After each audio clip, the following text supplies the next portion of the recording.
School में accounting सीखी थी, परंतु मैं अब तक यह नहीं समझ पाया था कि इसे असल ज़िंदगी में किस तरह काम में लाया जाए। अब मैं समझ गया हूँ। मुझे चूहा दौड़ से बाहर निकलने के लिए खुद को तैयार करने की ज़रूरत है। परंतु मेरी पुत्री के विचार से मैं सबसे ज़्यादा रोमांचित हुई। उसने कहा, मुझे सीखने में बड़ा मज़ा आया। मैंने इस बारे में बहुत कुछ सीखा कि पैसा असली में किस तरह काम करता है और इसका निवेश किस तरह करना चाहिए। फिर उसने आगे कहा, अब मैं जानती हूँ कि मैं अपने काम करने के लिए किस तरह का व्यवसाय चुनूँ, और यह व्यवसाय चुनने का कारण नौकरी की सुरक्षा, उससे मिलने वाला फ़ायदा या तनख्वाह नहीं होंगे। अगर मैं इस खेल में सिखाई जाने वाली बातें सीख जाती हूँ तो मैं कुछ भी करने के लिए आज़ाद हूँ, और वह सीखने के लिए आज़ाद हूँ जो मैं दिल से सीखना चाहती हूँ। अभी तक मुझे उस चीज़ को सीखना पड़ता था जिससे मुझे नौकरी पाने में मदद मिले। अगर मैं यह खेल सीख जाती हूँ तो मुझे नौकरी की सुरक्षा और सामाजिक सुरक्षा की ज़्यादा चिंता नहीं होगी, जैसी कि मेरी बहुत सी सहेलियों को होती है। खेल खत्म होने के बाद मुझे रॉबर्ट से बात करने के लिए ज़्यादा समय नहीं मिला। हमने उनकी योजना पर आगे बातें करने के लिए बाद में मिलने का फैसला किया। इतना तो मैं जानती थी कि इस खेल के बहाने रॉबर्ट यह चाहते थे कि लोगों में पैसे की बेहतर समझ विकसित हो जाए। यही कारण था कि मैं उनकी योजनाओं के बारे में ज़्यादा जानने के लिए उत्सुक थी। मेरे पति और मैंने रॉबर्ट और उनकी पत्नी के साथ अगले हफ्ते फिडनर मीटिंग रख ली। हालांकि यह हमारा पहला सामाजिक मेलजोल था, फिर भी हमें ऐसा महसूस हो रहा था जैसे हम एक दूसरे को बरसों से जानते हों। हमने पाया कि हम में बहुत सी बातें एक जैसी हैं। हमने बहुत से विषयों पर बातें की, खेलों, नाटकों, रेस्तरां और सामाजिक आर्थिक विषयों पर। हमने बदलती हुई दुनिया के बारे में भी बातें की। हमने इस मुद्दे पर बहुत समय तक विचार किया कि ज़्यादातर अमेरिकी कैसे अपने रिटायरमेंट के लिए बहुत कम पैसा बचा पाते हैं या बिल्कुल भी नहीं बचा पाते। हमने सामाजिक सुरक्षा और मेडिकेयर की लगभग दिवालिया हालत पर भी विचार किया। क्या हमारे बच्चों को 7.5 करोड़ बूढ़े लोगों के रिटायरमेंट के लिए टैक्स चुकाना होगा? हम हैरान थे कि लोग पेंशन योजना के भरोसे बैठकर कितना बड़ा खतरा मोल ले रहे हैं। रॉबर्ट की सबसे बड़ी चिंता यह थी कि अमीरों और गरीबों के बीच फासला लगातार बढ़ता जा रहा है। ऐसा न सिर्फ अमेरिका में हो रहा है बल्कि पूरी दुनिया में हो रहा है। रॉबर्ट स्वशिक्षित और स्वनिर्मित व्यवसायी थे। वे दुनिया भर में निवेश कर चुके थे और 47 वर्ष की उम्र में रिटायर होने में सफल हो गए थे। वे काम इसलिए कर रहे थे क्योंकि उन्हें भी वही चिंता थी जो मुझे अपने बच्चों को लेकर सता रही थी। वे जानते हैं कि दुनिया बदल चुकी है, परंतु इसके बावजूद शिक्षा पद्धतियां बिल्कुल भी नहीं बदली थी। रॉबर्ट के अनुसार बच्चे सालों तक दकियानूसी शिक्षा पद्धति में अपना समय गुजारते हैं और ऐसे विषय पढ़ते हैं जो उनके जीवन में कभी भी कहीं भी काम नहीं आने वाले हैं, और वे ऐसी दुनिया के लिए तैयारी करते हैं जिसका अब नामो निशान भी नहीं बचा है। आज आप किसी भी बच्चे को जो सबसे खतरनाक सलाह दे सकते हैं वह यह है, स्कूल जाओ, अच्छे नंबर लाओ और कुछ सुरक्षित नौकरी ढूंढो। उन्होंने कहा, यह पुरानी सलाह है और यह खराब सलाह है। अगर आप यह देख सकते हैं कि एशिया, यूरोप, दक्षिण अमेरिका में क्या हो रहा है तो आप भी उतनी ही चिंतित होंगी जितना कि मैं। रॉबर्ट के अनुसार यह बुरी सलाह है, क्योंकि अगर आप चाहते हैं कि आपके बच्चे का भविष्य आर्थिक रूप से सुरक्षित हो तो आप पुराने नियमों के सहारे नए खेल को नहीं खेल सकते। यह बहुत खतरनाक होगा। मैंने उससे पूछा कि पुराने नियमों से उसका क्या मतलब है। मेरी तरह के लोग अलग तरह के नियमों से खेलते हैं और आपकी तरह के लोग पुराने नियमों की लीक पर ही चलते हैं। उन्होंने कहा, क्या होता है जब कोई कॉरपोरेशन स्टाफ कम करने की घोषणा करता है? लोगों को नौकरी से निकाल दिया जाता है, परिवार तबाह हो जाते हैं, बेरोजगारी बढ़ जाती है।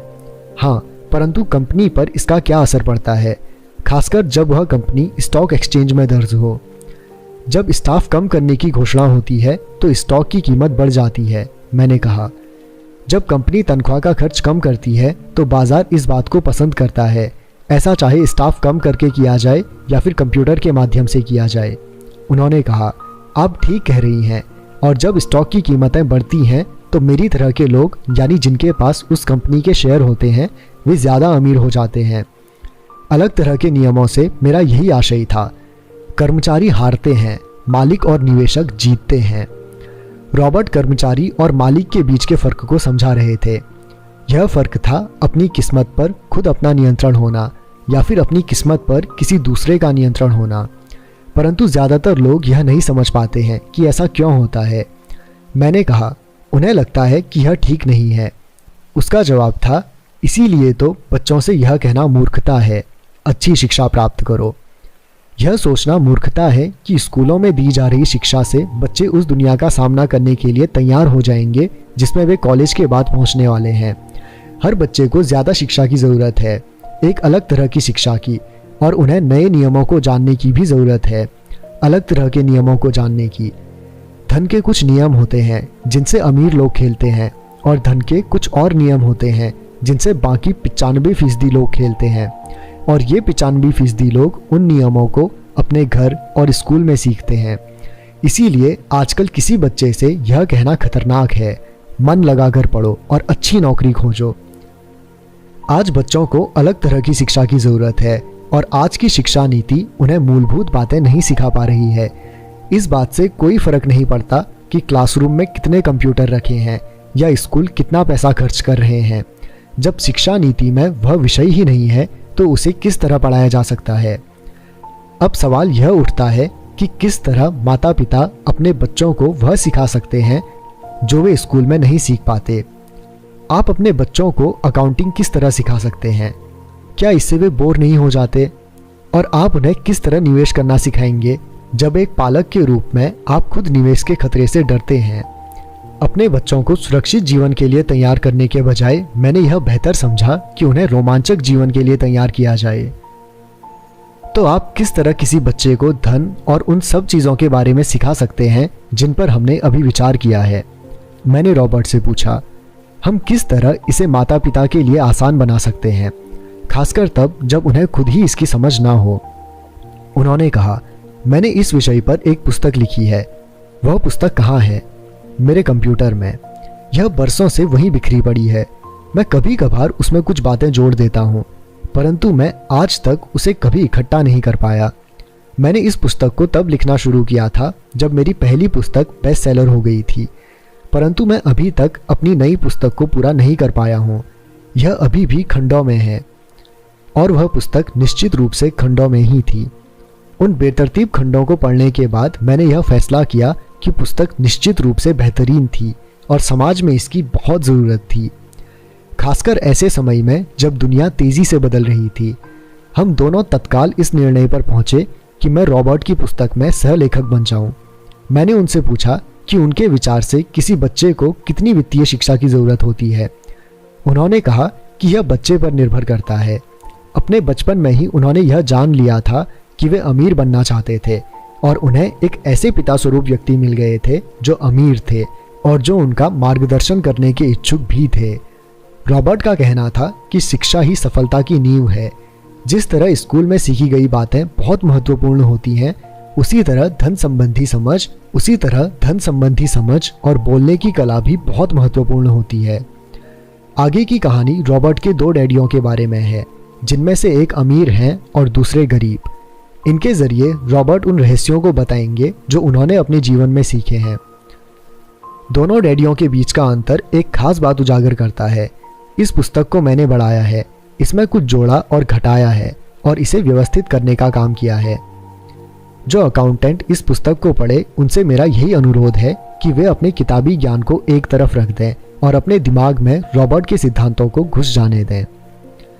हालांकि उनमें से कई सिद्धांत पहली नज़र में गलत लगेंगे, अकाउंट्स के सिद्धांतों की बुनियादी बातों को चुनौती देने लगेंगे, परंतु यह याद रखें कि वे एक महत्वपूर्ण दृष्टि देते हैं कि किस तरह सच्चे निवेशक अपने निवेश के फैसलों का विश्लेषण करते हैं। जब हम अपने बच्चों को स्कूल जाने, मेहनत से पढ़ने और अच्छी नौकरी पाने की सलाह देते हैं तो अक्सर हम ऐसा सांस्कृतिक आदतों के कारण करते हैं। ऐसा करना हमेशा सही चीज़ मानी गई है। जब मैं रॉबर्ट से मिली तो उनके विचारों ने शुरू में तो मुझे चौंका दिया। 2 डैडियों के साथ पले बड़े रॉबर्ट के सामने 2 अलग अलग लक्ष्य होते थे। उनके पढ़े लिखे डैडी उन्हें कॉरपोरेशन में नौकरी करने की सलाह देते थे। उनके अमीर डैडी उन्हें कॉरपोरेशन का मालिक बनने की सलाह देते थे। दोनों ही कामों में शिक्षा की ज़रूरत थी, परंतु पढ़ाई के विषय बिल्कुल अलग अलग थे। पढ़े लिखे डैडी रॉबर्ट को स्मार्ट बनने के लिए प्रोत्साहित करते थे। अमीर डैडी रॉबर्ट को यह जानने के लिए प्रोत्साहित करते थे कि किस तरह स्मार्ट लोगों की सेवाएं ली जाएं। 2 डैडियों के होने से कई समस्याएं भी पैदा हुई। रॉबर्ट के असली डैडी हवाई राज्य में शिक्षा प्रमुख थे। जब रॉबर्ट 16 साल के हुए तो उन्हें इस बात की कोई खास चिंता नहीं सता रही थी। अगर तुम्हें अच्छे नंबर नहीं मिलते तो तुम्हें कोई अच्छी नौकरी नहीं मिलेगी। वे पहले से ही जानते थे कि उनके करियर का लक्ष्य था कॉरपोरेशन का मालिक बनना, न कि उसमें नौकरी करना।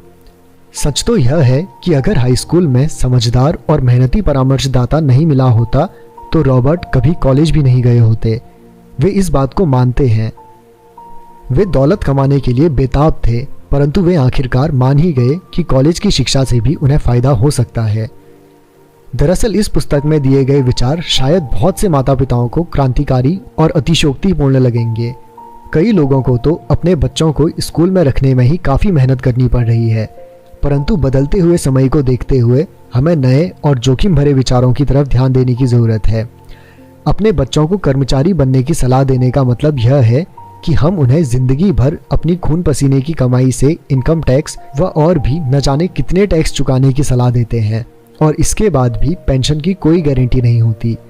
और यह सच है कि आज के ज़माने में टैक्स किसी व्यक्ति का सबसे बड़ा खर्च है। हकीकत में ज़्यादातर परिवार तो जनवरी से आधी मई तक सिर्फ अपने टैक्स चुकाने के लिए ही सरकार की नौकरी करते हैं।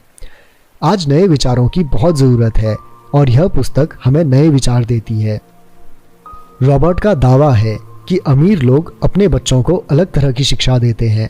वे अपने बच्चों को घर पर सिखाते हैं, डिनर टेबल पर। हो सकता है कि यह विचार वे ना हों जिन पर आप अपने बच्चों के साथ बातें करते हों, परंतु उन पर नज़र डालने के लिए धन्यवाद। और इसी तरह की शिक्षा में से एक है उन स्किल्स और कुशलताओं के बारे में सीखना जिनकी मार्केट में बहुत वैल्यू है, जैसे आज के समय में अच्छी इंग्लिश बोल पाना। और एक माँ और एक सीपीए होने के नाते मैं तो यही सोचती हूँ कि अच्छे नंबर लाना और एक बढ़िया नौकरी पा लेना एक पुराना विचार है। हमें अपने बच्चों को नए तरह के विचार देने होंगे। हमें उन्हें अलग तरह की शिक्षा देनी होगी। शायद हम अपने बच्चों को यह सिखाएं कि अच्छे कर्मचारी होने के साथ साथ वे अपना खुद का निवेश कॉरपोरेशन भी खोल सकें। दोनों का यह तालमेल बढ़िया रहेगा। एक माँ होने के नाते मुझे उम्मीद है कि यह पुस्तक सभी अभिभावकों के लिए फायदेमंद होगी। रॉबर्ट लोगों को यह बताना चाहते हैं कि कोई भी व्यक्ति अगर ठान ले तो अमीर बन सकता है। अगर आप एक माली या गेट कीपर हैं या पूरी तरह बेरोजगार हैं तो भी आप में खुद को और अपने परिवार के लोगों को धन संबंधी बातें सिखाने की काबिलियत है। यह याद रखें कि धन संबंधी बुद्धि वह दिमागी तरीका है जिससे हम अपनी धन संबंधी समस्याओं को सुलझाते हैं।